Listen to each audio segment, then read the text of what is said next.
Big Brother, mainstream media, government cover-ups. You want answers? Well, so does he.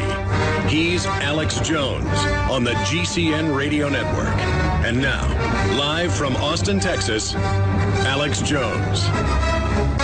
The Bo Bergdahl story, the last article written by, and he had more articles coming out.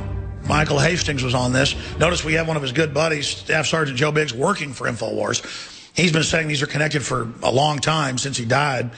I don't know, 6 to 8 months ago, however long ago it was, maybe a year. Time flies. How long has Hastings been dead now, Joe? It'll be a year, June 18th, so we're coming right up on it right now. So almost a year. And I mean, we got to go back to all those shows where you mentioned it might have been the Bo Bergdahl case. I remember rolling my eyes. What's a POW have to do with it? I mean, this is really getting serious now, folks. And as usual, we're right on top of what's going on. We just haven't figured it out yet because we're always in the middle of it to begin with.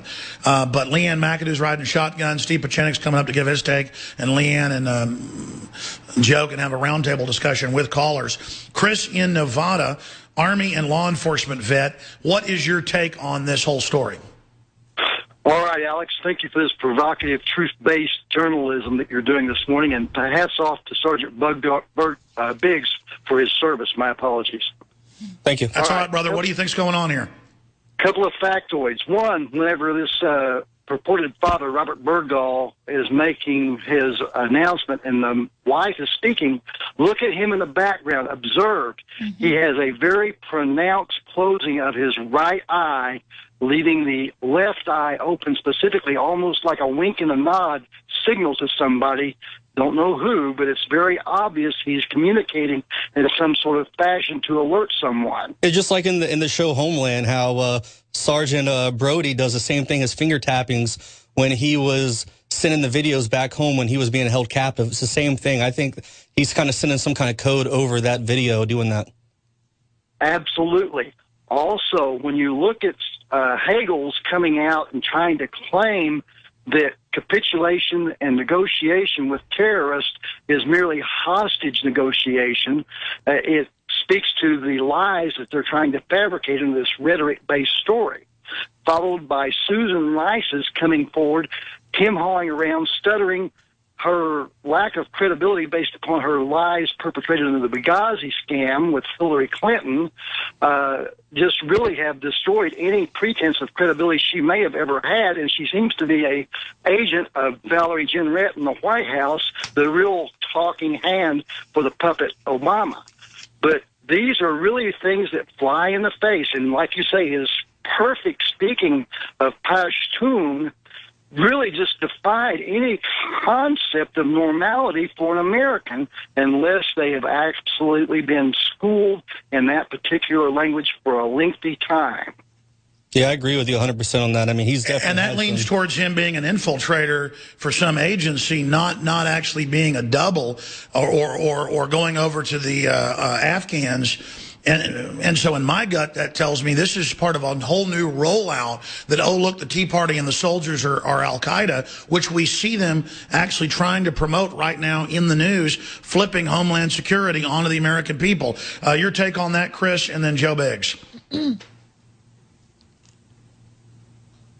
The agent provocateur masked as a jihadi terrorist in truth.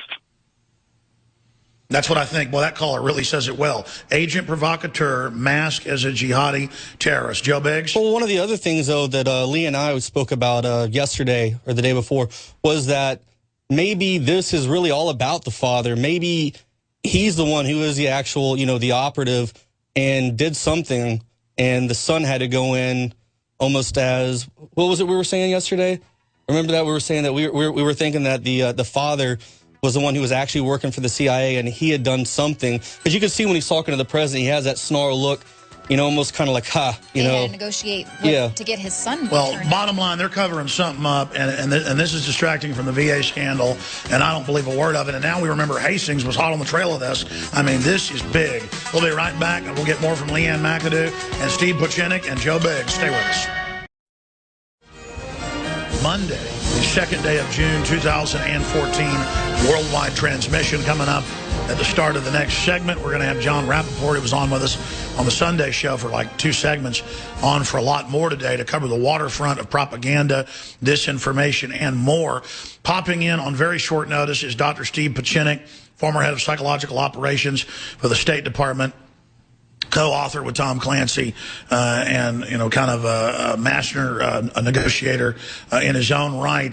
And listen, I don't know his take on this Bergdahl Army report. I just know that when it all happened, I went, haven't I heard that before? And then it was the story Hastings was working on. He'd already done one when his car got blown up out in California. And then the wife was getting threatened and everything. And then she goes on TV and says everything's fine. She's the head, minion at the National Security Council. Doesn't get any more high level than that. I mean, in those meetings with like 8 people, she's in there. I think both of them have the cutouts of spies of some agency. And Biggs knew him. Esquire articles in serious combat. And he said all of their media would basically freak out. Biggs just loved it, was smiling and enjoying, rockets falling all around him. Biggs was saying that about Hastings, Staff Sergeant Joe Biggs, who works for Infowars.com. And now you have Bo Bergdahl and his dad, if you just joined us, his own buddies saying, no, he walked off the base. He went AWOL. Well, Biggs was telling me that days ago when this first broke, and I said, I can't find that. We're not going to go with that. Well, now it came out what Biggs said. Biggs has friends that were in the unit with him. And we've had contractors calling in saying, no. I mean, we know people on the base, same thing happened. He left. He said he was going.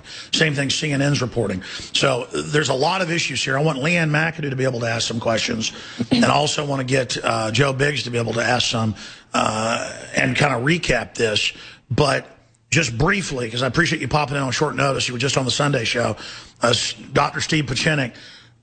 What do you know about this? Because sometimes you know what happened. Or what is your take on it? Are we wrong to think this doesn't make sense with the CIA boss in Kabul getting his cover blown by Obama 2 weeks ago, and then now this happens? Was this guy's is this guy a deep cover infiltrator into the Taliban, into the Haqqani network? Dr. Pieczenik, what do you know? Well, what I know is I'm going to give you a very special, unusual story that will show you the hypocrisy and inconsistency of this administration. 1 month ago, I was served a subpoena by the FBI on behalf of the U.S. Attorney of the Southern District of Florida by the name of Brian Fraser at the behest of the Justice Department, Eric Holder, and at the behest of Cecilia Altonaga, United States Supreme Court District Judge, requesting my presence and the potential indictment for having non-negotiated against terrorists 35 years ago as the U.S. military officer and Deputy Assistant Secretary of State. And I was brought in on charges of criminal charges for doing exactly the opposite and being consistent with our policy of no negotiation with a Red Brigade terrorist. And as a result, the Aldo Moro, the Prime Minister of Italy, died.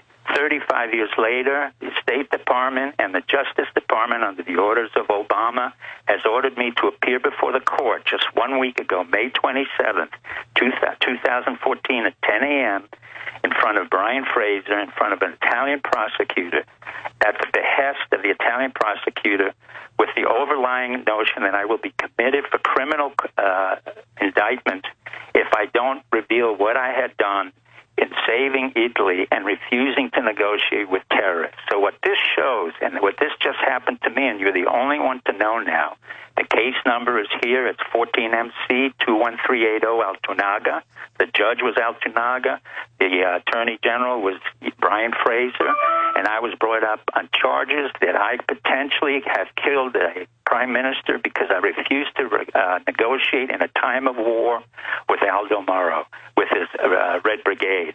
I was a U.S. military officer in combat, and I was a Deputy Assistant Secretary under Jimmy Carter, and for the very opposite reasons that this president, who's been a total hypocrite and a total incompetent, along with Eric Holder and the U.S. military, they have negotiated with a terrorist, allowed a deserter, this is a deserter, this is not an infiltrator, to leave his post. He should have been jailed, stockaded, and incarcerated. And he is not a prisoner of war. He is a deserter.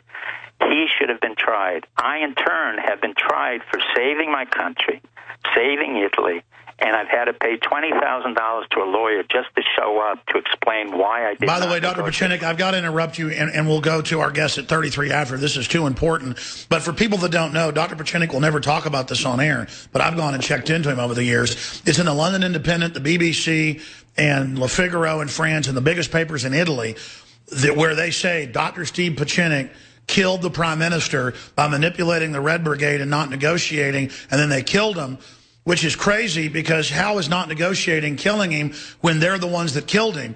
So that's in the papers 10 years ago, 20 years ago, 5 years ago. I mean, you can look up Dr. Steve Pieczenik, and that's pretty much what you get on him. I mean, you know, running those operations with the Army and others. And, of course, he helped found Delta Force with General Boykin, who's also a listener of the show. And what I can't believe here is we get him on about this, and he drops this bombshell. You didn't tell us that, Dr. Pieczenik. No. Was it sealed? What happened in the court? Is it sealed because I couldn't say a word to you or anybody else. But since I appeared on May 27th in front of a prosecutor who was flown over from Italy, we had an interpreter. This is all American tax dollars. Plus, we had Brian Fraser sitting there. I had to hire a lawyer for $20,000. But what I want to say, was this under a national security order? Because I don't want to violate one of those. No, it's not under national security order. As a matter of fact, this is a totally illegal procedure because they brought in a former military officer in a civilian court, and they didn't even know I was a military officer at the time because I was a Deputy Assistant Secretary of State for Counterterrorism and Management. And so what happened is the military, the CIA, our Justice Department, State Department completely abandoned me as a former officer of the military, and now they're saying that they never leave anybody behind. It's an absolute lie. General Dempsey should resign. Hagel should resign. The President of the United States should be impeached for violation of constitutional orders and the fact that he has committed crimes. This person that they exchanged prisoners for was a deserter. I was a principal hostage negotiator and created that no negotiation hostage. By the way, you're on record as the head psychiatrist over the PSYOP, and to be able to get the Camp David Accords as well. I was the Assistant Secretary of State and one of the first. I had just saved over 500 hostages in Hanafi Muslim. I was asked by Secretary of State Cyrus Vance at the behest of Jimmy Carter and at the behest of Warren Christopher to go over to Italy. It was Prime Minister Cossiga. He was the Interior Minister. Let me ask you a question. Are they going after you now because what you're saying on this show? Because I know they're purging a lot of people right now. This was before. No, I know this happened a long time ago, but they're going to use. Why are they coming after you now is what I'm saying. I have no idea because they believe that as a result of my actions of no negotiation with the terrorists, which is exactly what we've been doing our entire life, where I've saved countless thousands of Italians. I saved the country of Italy from being totally devalued and destabilized.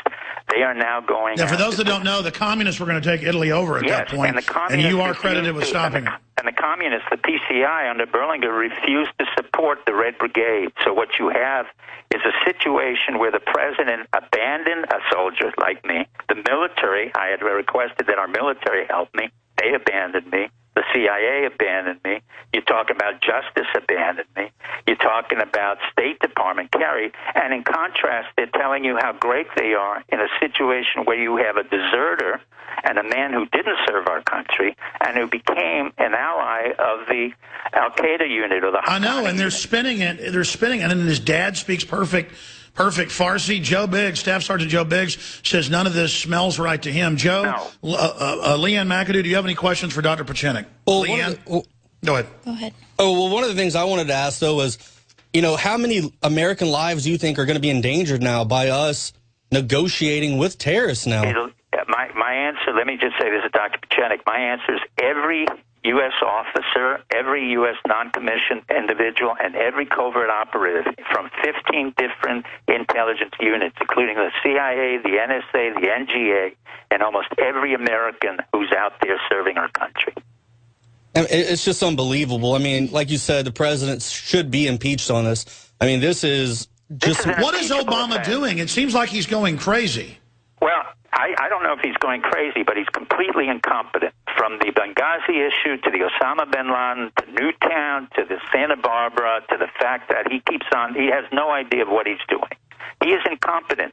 In any situation, in any government, I've served 5 different presidents and continued to work with our Defense Department. I have never seen such incompetency. It has nothing to do with the Democrat, Republican, or whether he's black or white.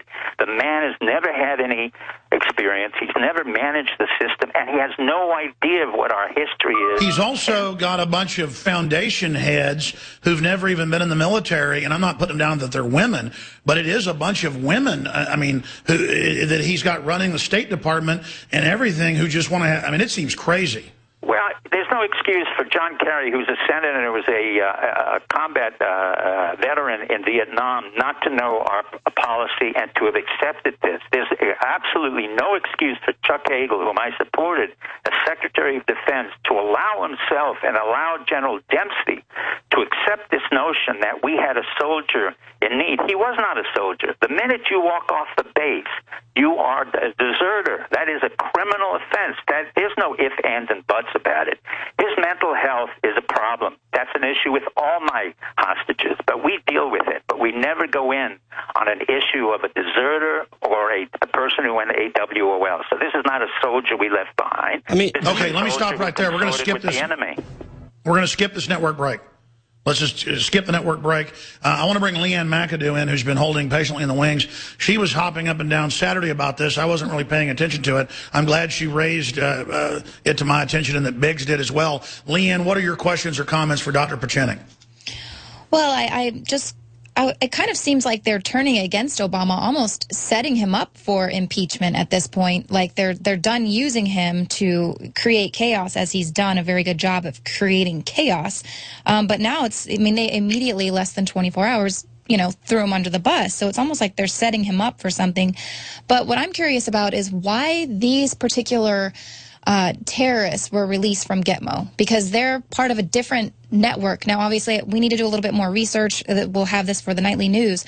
But there were other Taliban leaders that were part of the network that was holding Bergdahl that they could have negotiated for. So why these particular guys? And yeah, we need to look at those people closely. His father, working to negotiate for these guys.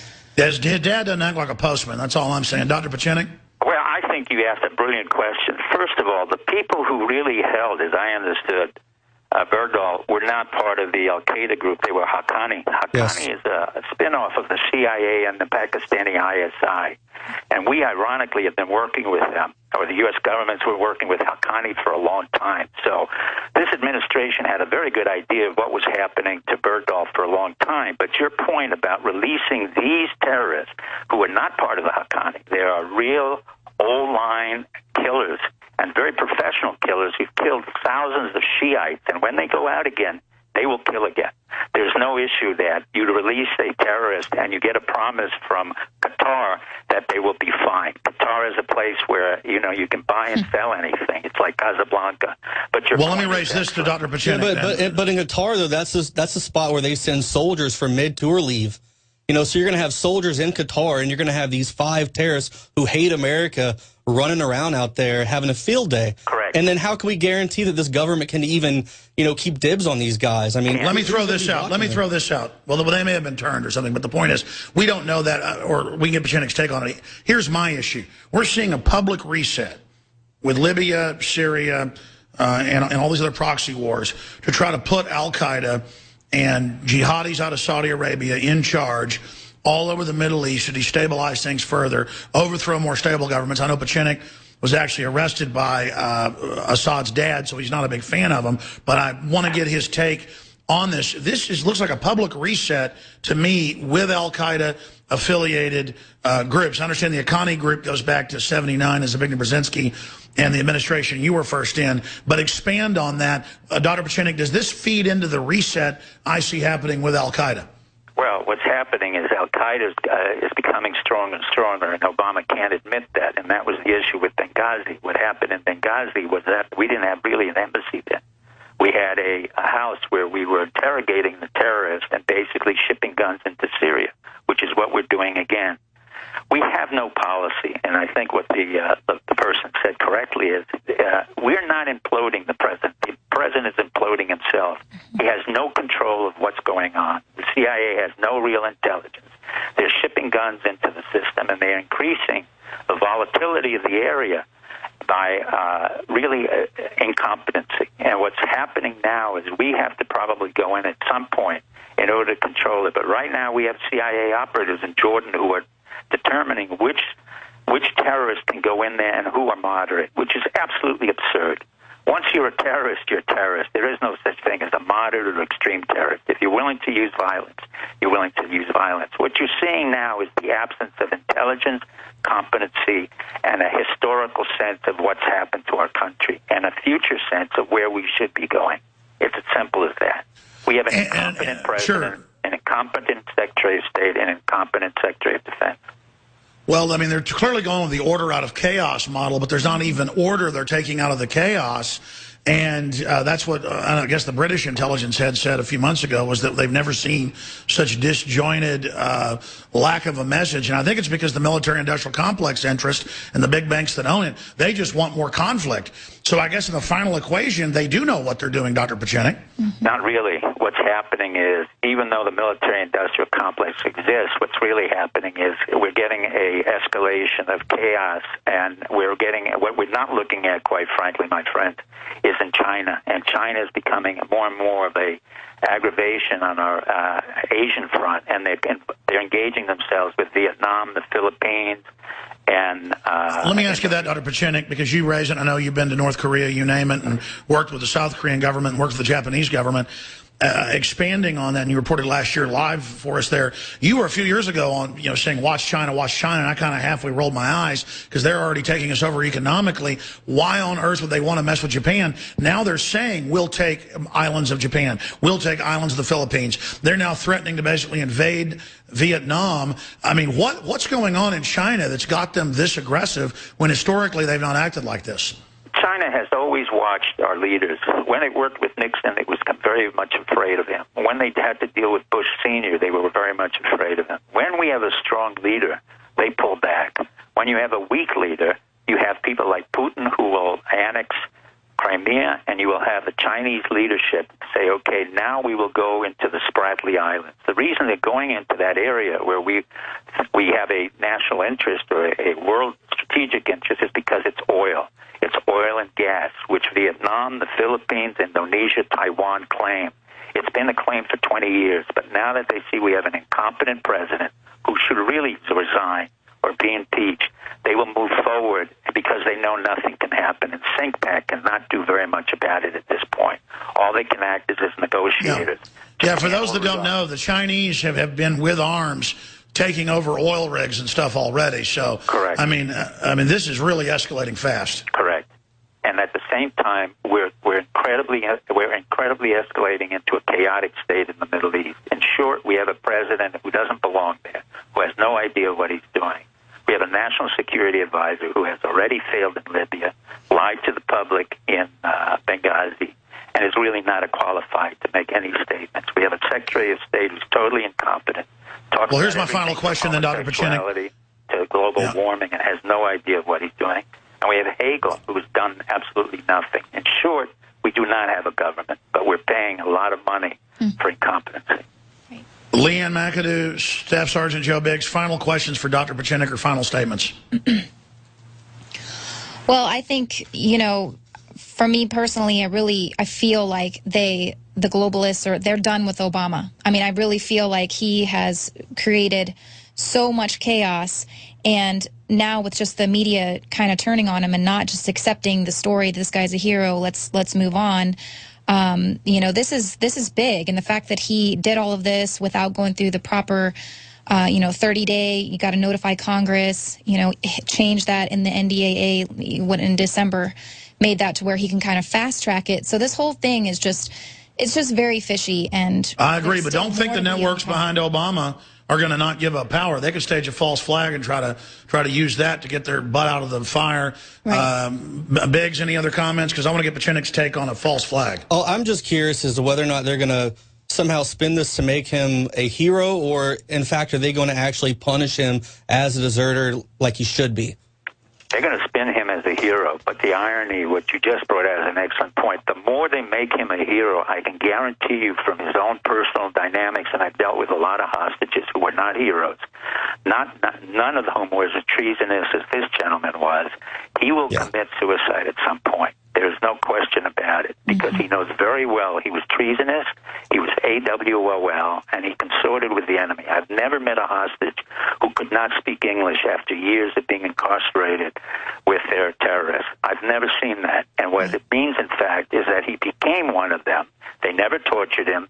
They never harmed him. He knows that. He admitted it. Yeah, they chop people's heads off all the time, but he's left unscathed. Right. He's left unscathed. And the first words that are, words of Arabic and then Pashtun, and the inability to speak English tells me that he went completely to the other side willingly. And by the way, his dad knows that, because he said, you need to, like a diver coming up too quick, you need, you could end up dying. So I guess the Army doctors are telling him that, Dr. Pieczenik? Well, what's happening is his dad basically intimidated Obama and the administration, because what happened is this man should never have been recruited into the Army. This was a very sweet boy. He was an ex-ballet dancer dancing in the Nutcracker Suite, and he was a free spirit who grew up in a cabin lodge with no phones, nothing else. His father was kind of a hippie, and that's all fine. When he went to the recruiter told him, no, we in the Army are basically like the Peace Corps, but we have guns. Give me a break. And this guy ended up to be a machine gunner. I mean, this was... Yeah, he was a saw gunner. The gunner. military is really totally embarrassed and should be embarrassed. And Dr. Pieczenik, we're out of time. Thank you for the short notice. StevePieczenik.com. Thank you, Liam McAdoo, Joe Biggs. We'll have more. Stay with us. We're on the march. Rappoport's coming up. On the I'm Alex run. Jones. Stay with us. All right. Sometimes we don't have him on for 4 or 5 months, then we'll have him on 3 times in 1 week. But I want to make him a bigger part of the nightly news and also the whole operation. And he's John Rappopo, best-selling author, researcher, political analyst, investigative journalist, and so many other hats. He's coming up in just one moment to cover the waterfront of issues. And I know that we have Sean in Wyoming worked on issues concerning the question I had dealing with Bergdahl. And we've got Brandon in Texas, who's active Army, who's been holding as well. So we'll finish up with Bergdahl first with Rappopo and get his take on that, because he's always up on the news as a news hound. Let those callers that have been holding for 30 minutes get off the line, Brandon and then Sean, and then move forward into all these other issues with the host of NoMoreFakeNews.com, John Rappopo. Before we go any further, we are going to sell out of the Super Female Vitality. All it is 10 well-known herbs that are organic and concentrated in a live, cold-pressed tincture form. And that's why everyone I talk to, almost everyone, I know one person, it's now like 10 women I know that have taken it. One person said it made them tired at first, and that's because they think they had a hormone imbalance or something. So it can affect people differently. Have said it makes them bounce off the walls with energy, libido, you name it. They had already at the laboratory run less than 1,000 extra for our next order. So we can get those, so we're not back ordered. Those are coming in a few days. But when those are gone, it could be 3 weeks, it could be a month and a half, because we're waiting on 2 of the herbs that are raw to be cold pressed. And you got to get them certified organic and all the rest of it. We're very neurotic about that, because we want to bring you the very best quality. I mean, it costs us $15 to $20 a bottle. Other people have similar stuff. It's like $2 a bottle, and they sell it for $100 instead of $50 like we do. And this is how we fund our operation, bringing you the Super Male Vitality, which we have plenty of, the Super Female Vitality, and the X2 Iodine. Now, again, we came out a year ago with the first Survival Shield. We still have that in stock and have discounted it, and it's great. It turns blue on paper. All the other iodines turn black. And that's because we believe they're bound with the alcohol or something, but you still need it. You still need iodine. The problem is it's not palatable for kids and things like that. He came out with the X2 that is from deep iodine crystals that are purple. And that's why it's important on paper, folks. It turns purple. The other iodines don't turn purple, you'll notice. That's because this is real pure iodine, and that's why Dr. Group believes it goes into the blood and just has this big effect because it just goes right into you.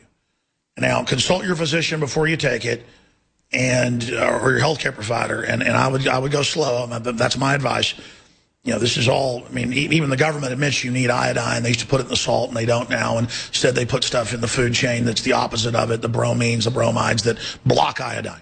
But for me, This has just been life-changing, and we love to promote and sell things that are excellent, that help fund the operation and the hardcore free speech we have. So bare minimum, try it out for yourself if you're talking to your healthcare provider and reading all the disclaimers and things. I mean, hell, they can make you have disclaimers for vitamin C now, folks, so just whatever. Look into it for yourself. And bare minimum, you've helped the broadcast. Bare minimum, you have funded hardcore free speech. And I want to thank all of you that have gotten the products. You've heard the rave reviews. I believe, like we've seen in almost all the other cases, you will love it and be blown away by it and become a regular user of it.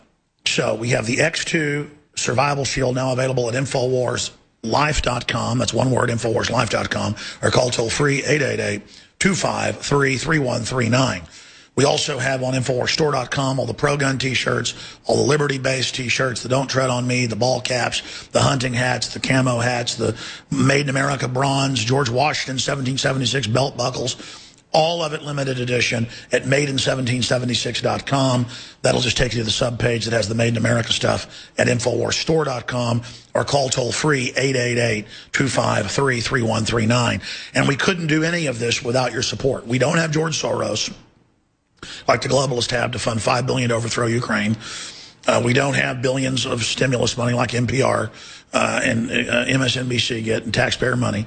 We are literally sink or swim, free market, free will, free association. You decide to support us. And that's the only way I'd have it. And they haven't wrecked the country and the world to an extent yet to where we can't get the funding. So thank you. If the funding continues to come in, sometimes it's lean, sometimes it's fat. We take the fat, we put it into the operation to get more reporters, more people trained to do more. And that's what we're doing now. From Bilderberg to the FEMA camps in Virginia, to the radiation on the West Coast, to just reporters everywhere. Our great reporters like Jakari Jackson, Leanne McAdoo, Darren McBreen, Staff Sergeant Joe Biggs, just all the great reporters, like John Bound. There are so many others, Paul Watson, Steve Watson, Kurt Nimmo, just all of them. And the video editors and the whole team. It's now over 50 people total, and you have customer service, shipping, reporters, writers, crew running the shows. Everyone is just as important as everybody else. Because let's face it, I'm the first person to not be a narcissist on a power trip. I get very excited about the people we've reached and what we've been able to do with passion and the truth. But different strokes for different folks. I come off as obnoxious. I come off as aggressive. I come off as bombastic, as interrupting on many fronts. Some people don't like me, but they'll like our other reporters. They'll like Leanne McAdoo. They'll like a Rob Dew and their perspective on the world. And our yardstick is, do you love liberty? Do you want the truth? Do you care about history? Do you care about freedom? That's the kind of reporters we want. Some of them have journalism degrees from the University of Texas like Leanne. Others have worked for, McClatchy and Scripps Howard like McBreen. Others have worked for, production for semiconductor companies like Rob Dew. Others have no formal training like yours truly. We all just bring truth and justice to the table. And we're very excited to have the whole team here. I want to take some time out to thank all of you for supporting the operation so we could build this one-of-a-kind operation. I want to thank God, number one, for the providence of taking a sinner and a weak creature like myself, and the fact that I just turned my will over to liberty and was given something even greater than free will. I still have free will, but it's free will with a drive towards justice. And so I am so humble. And I'm living the American dream of liberty. There's great evil happening, but that's what animates us. That's the opposing force that tests our mettle.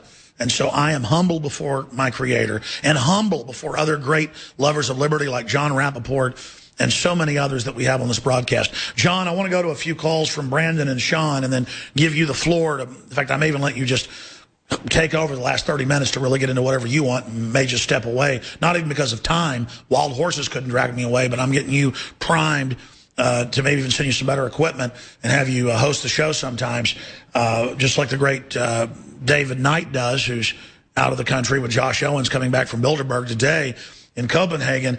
But give us your brief take on, not too brief, on the Bo Bergdahl story, why it doesn't smell good to me.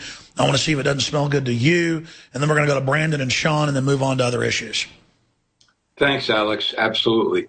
Well, I would say three things quickly. One is an operation like this to bring back this guy is aimed at demoralizing U.S. soldiers. The entire rank and file. That's number one. That's always. Exactly. How do you give focus to a traitor and someone who went and joined other people and then hold that up? It's meant to make us all feel bad. See, I hadn't gone with that angle. You hit it. Go ahead. Expand on that. Right. I mean, that's the idea. The guy is AWOL. He deserts whatever. And all of a sudden, this tremendous deal is made to return these Taliban chiefs in return, for this guy. And so what do the soldiers start thinking? Well, what are we doing over here in Afghanistan? We're dying, we're getting wounded, we're serving multiple tours to capture and kill these Taliban people.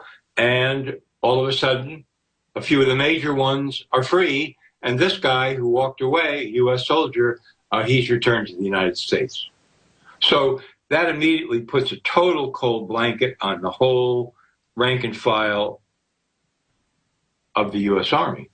And then number two, of course, it distracts everybody from the enormous VA scandal, the enormous and growing VA scandal that we haven't even begun to scratch the surface on, believe me. I mean, as huge as the implications are so far, that's nothing to compare to what's going to be dug up on this by people that are really looking. So this glosses all of that over. Oh, the commander-in-chief did a great thing and this and that. And it's promoted by all the talking points from the White House on the Sunday talk shows, etc.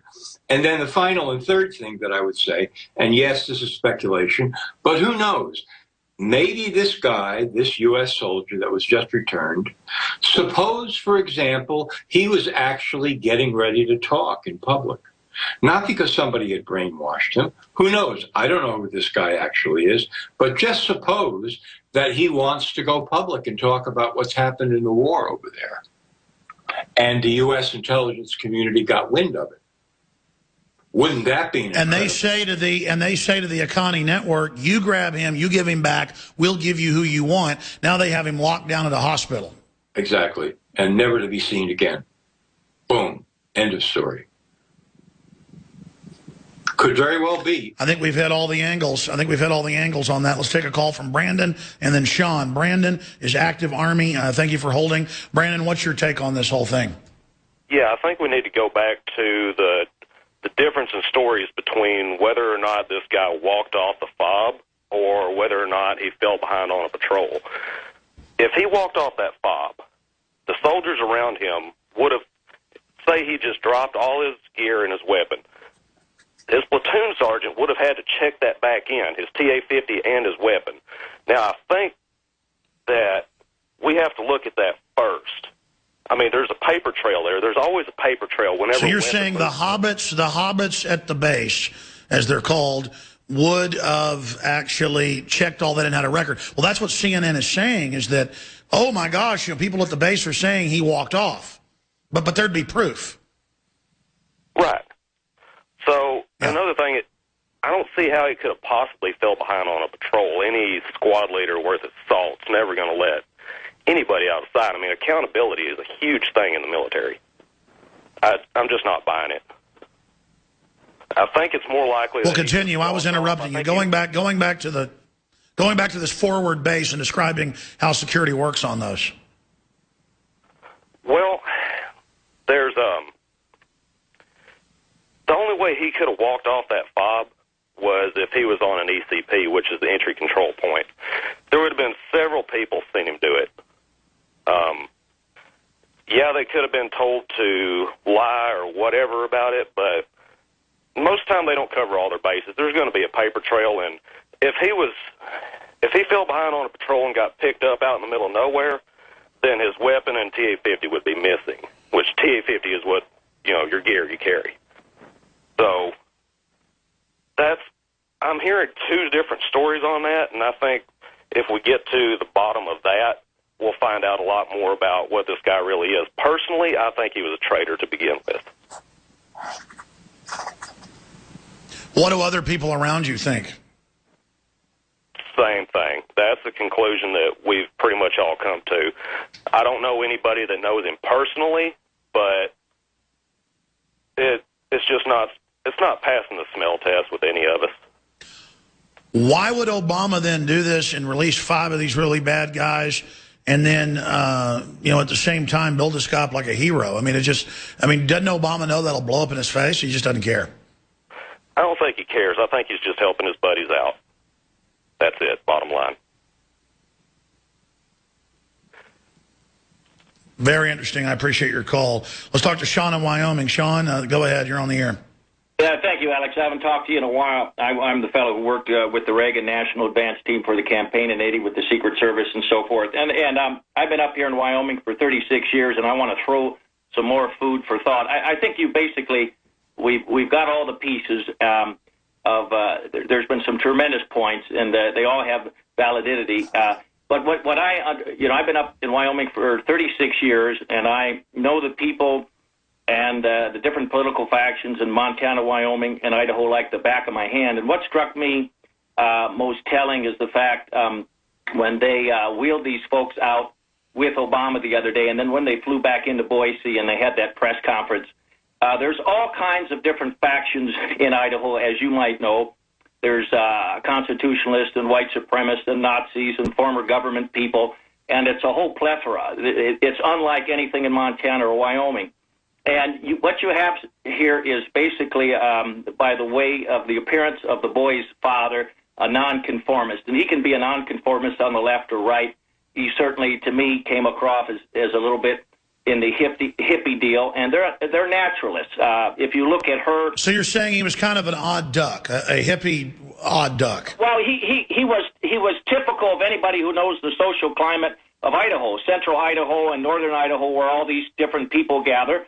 And this very guy, it could be, Pieczenik may have something. This guy may have walked away. He might have been another Brad Tillman. He went over there and had some moral objections on what we were doing, walked over to the other side, and he had come from from a family that let's say were progressives and thought outside the box, and that's the old man was trying to communicate with him the other day how proud he was that he held to his moral convictions. But it doesn't smell right.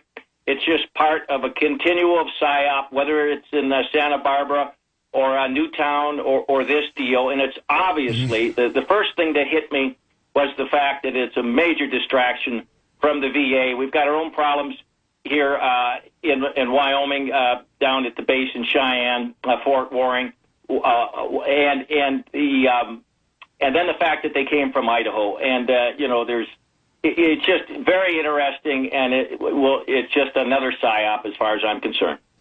All right, very interesting point. We're going to take one more call after break, and then or right now, and then come back from break with John Rappopo of NoMoreFakeNews.com, who's riding shotgun with me here today. But Pat Tillman didn't like them growing opium and guarding it, and didn't like the fact they were doing photo ops and were working with some of the Al-Qaeda, Taliban, but not the others.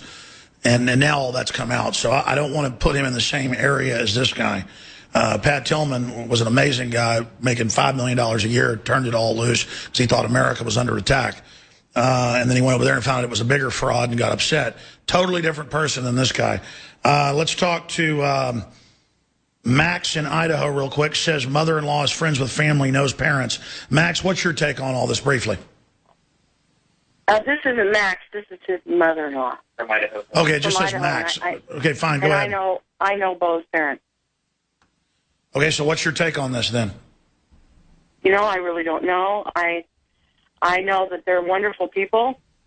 I believe that Bo's father grew a beard and began to speak Arabic right after Bo was captured because I think there was nothing more than just he wanted to support. So he was doing it through solidarity. Stay there, ma'am. Don't hang up. Well, what's your name, ma'am? Susan. Okay, Susan, stay there. And then we're going to get Rappopo going to ask you a question as well. And then that's it. I got to stop taking calls on this. By the way, I haven't gotten to any of the aftermath of Bilderberg 2014. A lot of important intel. I was on Coast to Coast AM last night breaking some of that down. John Rappopo, I said, what do you want to get into today? Just some wild card issue. And he goes, free energy or other forms of alternative energy that are being suppressed while they prepare to cut off our old forms of energy.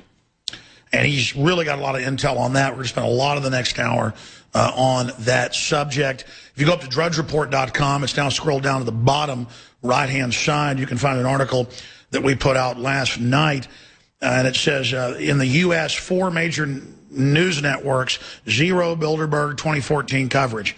Only some CNBC coverage. Drudge covered it. InfoWars covered it. WorldNet Daily covered it. A whole bunch of European newspapers covered it. But no news in the U.S. other than one cable network.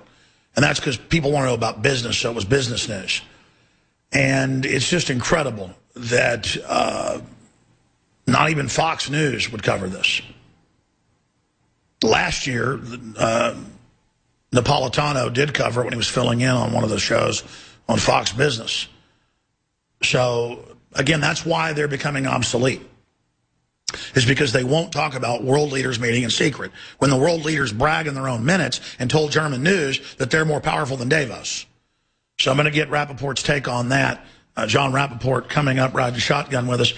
Briefly here, going back to Susan, says she knows the family. Any other points you'd like to make on this whole situation with the so-called, prisoner of war release, Bo Bergdahl? Go ahead. Well, my take on it, I've known the kid since he was a little boy. I've known Bob and Janie forever. My daughter went to school with Bo. He was just nothing more than I think that he just wandered off because I think he got over there and he was scared. He didn't want to be there. I think it's very innocent.